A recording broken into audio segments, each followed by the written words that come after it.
তো গাইজ আজকে আমি আপনাদেরকে ইউটিউবে কি করে ভিডিও ছাড়তে হয় তা দেখাবো। আপনারা অনেকেই আছেন যে ইউটিউব চ্যানেল খোলার পরও কিভাবে ইউটিউবে ভিডিও ছাড়তে হয় তা জানেন না। তো আজকে আমি আপনাদেরকে একটি নির্দিষ্ট আইডিতে ইউটিউবে কি করে ইউটিউব চ্যানেলে কি করে ভিডিও ছাড়তে হয় তা দেখাবো। তো আপনারা বেশি দেরি না করে জলদি করে আমার চ্যানেলটিকে একটি লাইক দিয়ে সাবস্ক্রাইব করে দিন। তো প্রথমে আমি ইউটিউবে গেলাম। ইউটিউব যাওয়ার পর এখানে মাঝখানে নিচে যেই প্লাস চিহ্নটি আছে তো এখানে ক্লিক করব। ক্লিক করার পর এখানে আপনি দেখতে পাবেন ভিডিও, শর্ট, লাইভ, পোস্ট। আর যদি ভিডিও ছাড়েন তো ভিডিওতে যাব। ভিডিওতে গিয়ে এখানে একটি ভিডিও চয়েস করব। একটি ভিডিও চয়েস করার পর এখানে আছে এডিট। তো আপনি যদি এডিট করেন তো এখানে এডিট দেবেন আর এডিট করবেন। এডিটে ক্লিক করলে আপনি এডিট করতে পারবেন ভিডিওটি। আর আমি এডিট করব না, তার জন্য আমি নেক্সটে ক্লিক করলাম।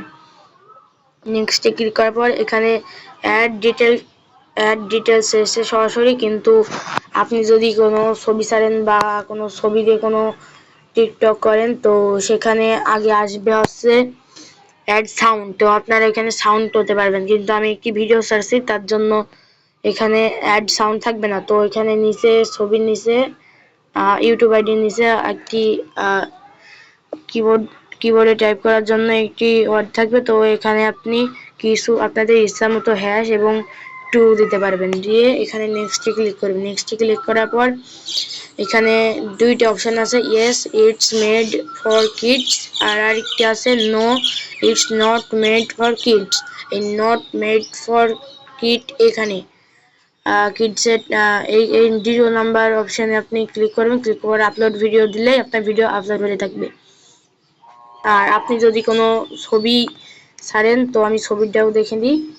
আপনি যদি কোনো ছবি ছাড়েন তাহলে সর্বপ্রথম আপনি যে ছবিটি ছাড়বেন সেখানে ক্লিক করতে হবে। সেখানে ক্লিক করার পর এখানে নেক্সটে ক্লিক করতে হবে। নেক্সটে ক্লিক করে দেখেন আসছে উপরে অ্যাড সাউন্ড। তো আপনি এখান থেকে অ্যাড সাউন্ড দিতে পারবেন ইচ্ছা মতো গানের। আর তারপরে নেক্সটে ক্লিক করে আবার সে অ্যাড ডিটেলস থেকে শুরু করলে হয়ে যাবে আপনার ভিডিও আপলোড। তো আশা করি আমার ভিডিওটি আপনাদের সবার ভালো লেগেছে। যদি ভালো লেগে থাকে তাহলে একটি সুন্দর কমেন্ট করে যাবেন। আবার দেখা হবে অন্য কোনো ভিডিওতে।